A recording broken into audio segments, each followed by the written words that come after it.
Здравейте, потребители на YouTube, аз съм Анисани и това е четвърти епизод от първи сезон на Spyro Heroes Tale.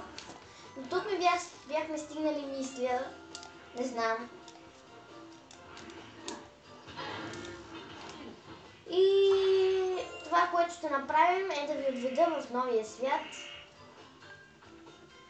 Знам, че миналия епизод казах, че само ще игра на онази птица с този епизод, но се оказа друго. Ще бъде около 4 минутки 5 този епизод.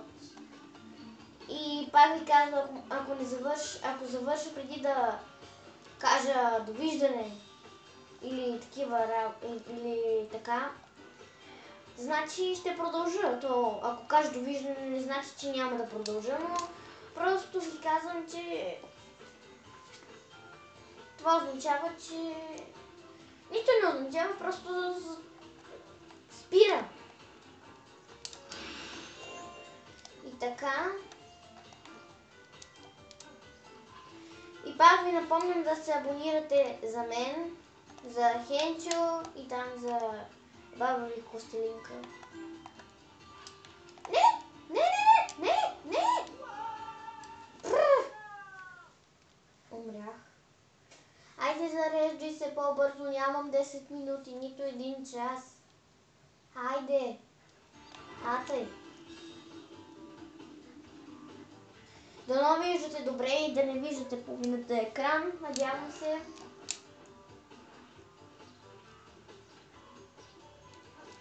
Сега много бързо трябва да стигнем до другия свят, да го разгледате. Да знаете, по-гаден е от този, но мое си мнение, за някой може да е по-хубав.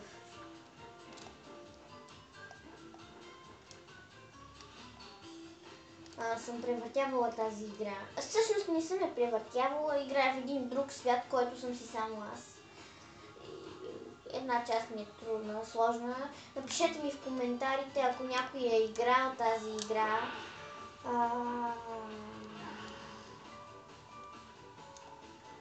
Как да мина пето или там беше сесто или не знам какво беше.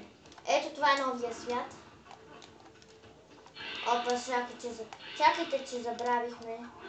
Всъщност не съм забравила, просто тогава не съм играла на този Spyro. И малко съм позабравила. Ой! Само ще видя колко време е минало. Чудесно, имаме още около още една минута. Трябва сме бързи. Ох!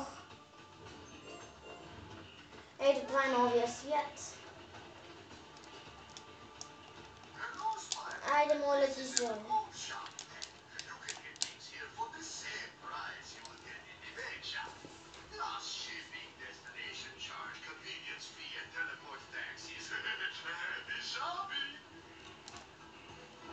Благодаря за идентичното говорене.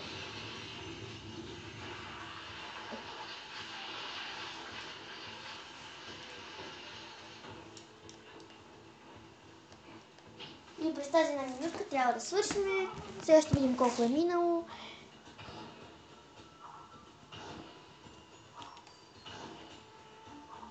Опа.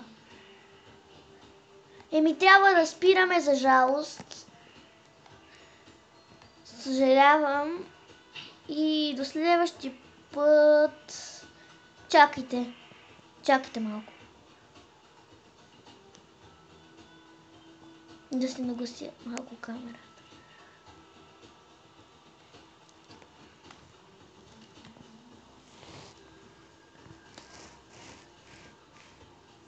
Добре. Имаме още една минутка на разположение. Всъщност няма да рискувам, това беше и